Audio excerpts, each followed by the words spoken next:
Okay, so this is a tutorial for the January 30 assignment for those of you who are absent because of the flu. So let's do number 1. Now remember, in algebra, you need to put all like terms in the same side of the equation, okay? Because if they are at the same side of the equation, you can add, subtract them, okay?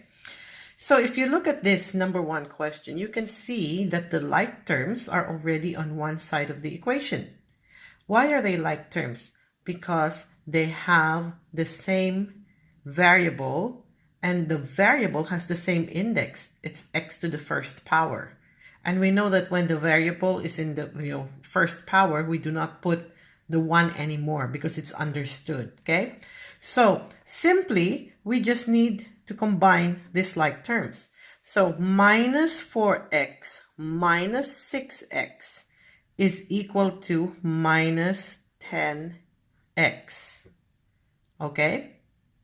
Because minus 4 minus 6 is at the left side of the number line. So they go minus 4, then count 6 to the left. It takes you to minus 10, just in case you forgot. Okay? And we just copy the constant. Now remember, the constant is the number or the value in an equation or expression that has no variable. Okay? Now, how do I isolate the x? Because we're looking for x needs to be by itself. So you need to use the inverse operation. So this is multiplication. So the inverse would be division. Okay, so what I need to do now, I have to divide by minus 10. And whatever I do to one side of the equation, I have to do to the other side as well. So divided by negative 10. Okay, so negative 20 divided by negative 10. Now remember, in our prior lessons on numbers, negative divided by negative will give you a positive. Okay, so negative 20 divided by negative 10 will give you 2. Okay, and negative 10 divided by negative 10 is 1.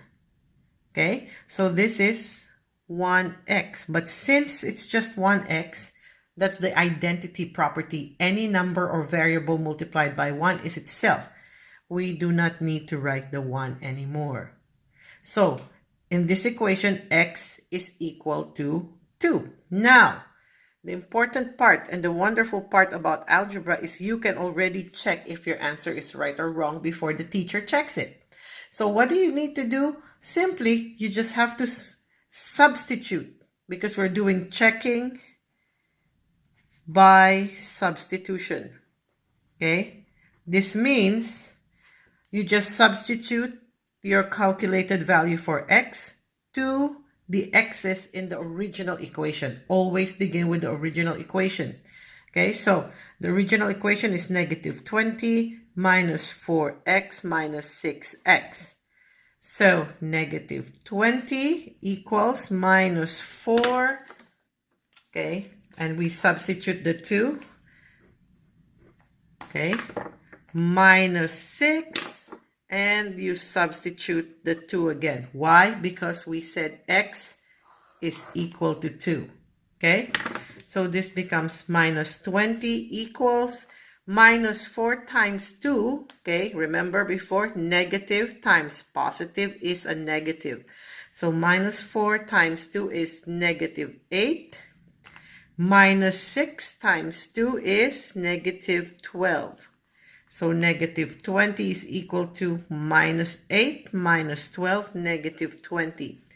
So if by checking the left and the right side of the equation is equal, then that means your calculation for the variable x is correct.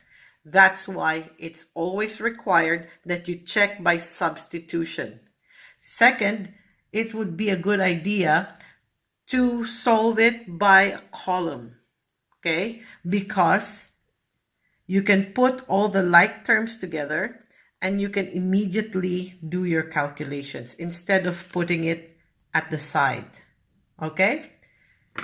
Okay, goodbye.